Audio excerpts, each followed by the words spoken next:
నమస్తే, నేను మీ ఆదిమూల శేఖర్. మీరు చూస్తున్నారు ధర్మచక్రం న్యూస్. ఎన్టీఏ ఎట్టకేలకు నీట్ 2025 ఓఎంఆర్ సీట్ని రిలీజ్ చేసింది. ప్రైమరీ కీని కూడా నిన్న విడుదల చేసింది. ఇప్పటికే మీరు అందరూ చూసుంటారని అనుకుంటున్నాను. ఒకవేళ చూసుకోకుంటే దయచేసి ఇప్పటికైనా చూసుకోండి. ఓఎంఆర్ సీటు మీ మెయిల్కి వచ్చుంటుంది, దాన్ని డౌన్లోడ్ చేసుకోండి. అలాగే ఎన్టీఏ వెబ్సైట్లో కీ ఉంది, ప్రైమరీ కీని పెట్టున్నారు, దాన్ని కూడా డౌన్లోడ్ చేసుకోండి. రెండు పక్కన పెట్టుకొని అందులో ఇచ్చిన ఆన్సర్ ఏంటి, మీరేం ఆన్సర్ చేశారో చూసుకోండి. దాన్ని బట్టి మీకు ఎన్ని మార్కులు వచ్చినాయో ఒక నిర్ధారణకు అయితే రావచ్చు. ఈ వీడియోలో నేను ఓఎంఆర్ సీట్ ఎలా ఉండాలి, అలాగే ఆన్సర్ కీ ఎలా ఉన్నది కూడా మీకు చిన్న డిస్ప్లే చేసే ప్రయత్నం అయితే చేస్తాను. ఇక నేను నిన్న ఒక 4 విద్యార్థుల మార్కుల్ని ఓఎంఆర్ సీట్లని నేను అనాలిసిస్ చేసి చూశాను. అందులో వచ్చిన మార్కులు ఎలా ఉన్నాయో మీకు చెప్పే ప్రయత్నం చేస్తాను. అందరూ మనం ముందు నుంచి అనుకున్నట్టే ఫిజిక్స్ చాలా కఠినంగా ఉంది.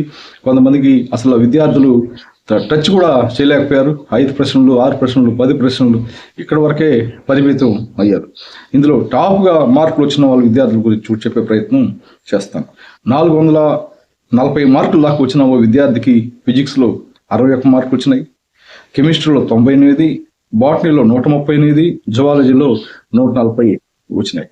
అలాగే 370 మార్కులు దాకా వచ్చిన ఒక విద్యార్థి చూస్తే ఫిజిక్స్లో 24 మార్కులు వచ్చినాయి, కెమిస్ట్రీలో 87 మార్కులు వచ్చినాయి, బాటనీలో 122, జువాలజీలో 137 అయితే వచ్చినాయి. అలాగే 303 మార్కులు వచ్చిన ఓ విద్యార్థిని చూస్తే ఫిజిక్స్లో 25 మార్కులు వచ్చినాయి, కెమిస్ట్రీలో 27 మార్కులు వచ్చినాయి, బాటనీలో 115 మార్కులు వచ్చినాయి, జువాలజీలో 136 మార్కులు అయితే వచ్చినాయి. 234 మార్కులు వచ్చిన ఒక విద్యార్థి గురించి చెప్తాను.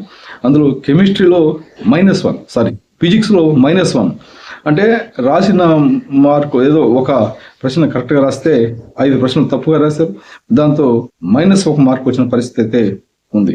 ఇక కెమిస్ట్రీలో 36, బాటనీలో 118, జువాలజీలో 80. ఈ మొత్తం ఈ ఓఎంఆర్ సీటు విశ్లేషణ చూస్తే, ఓఎంఆర్ సీట్ ఆధారంగా మార్కులను విశ్లేషిస్తే అత్యంత కఠినంగా ఉందనే విషయం అర్థమవుతుంది. ఎవరు కూడా 10 ప్రశ్నలు, 12 ప్రశ్నలు వాటి మించి ఆన్సర్ చేసిన పరిస్థితి కనపడదు. నేను చెప్పేది యావరేజ్ స్టూడెంట్ గురించి. దాని తర్వాత కెమిస్ట్రీ కూడా కఠినంగానే ఉందని అర్థమవుతుంది. ఎందుకంటే ఇందులో మార్కులు చూస్తే మనం ఓఎంఆర్ సీట్ను ఎనాలిసిస్ చేస్తే ఒక యావరేజ్ స్టూడెంట్ కెమిస్ట్రీని ప్రశ్నల్ని ఆన్సర్ చేయడానికి కూడా చాలా ఇబ్బందులు పడినట్టుగా మనకు అనిపిస్తుంది.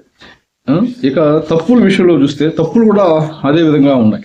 చేసిన దాంట్లో ఆన్సర్ మనం కరెక్ట్ అని భావించి పెట్టిన ఆన్సర్లో తప్పులు వచ్చినట్టు కూడా కెమిస్ట్రీ, ఫిజిక్స్లోనే ఎక్కువగా ఉన్నట్టుగా మనకు అనిపిస్తుంది.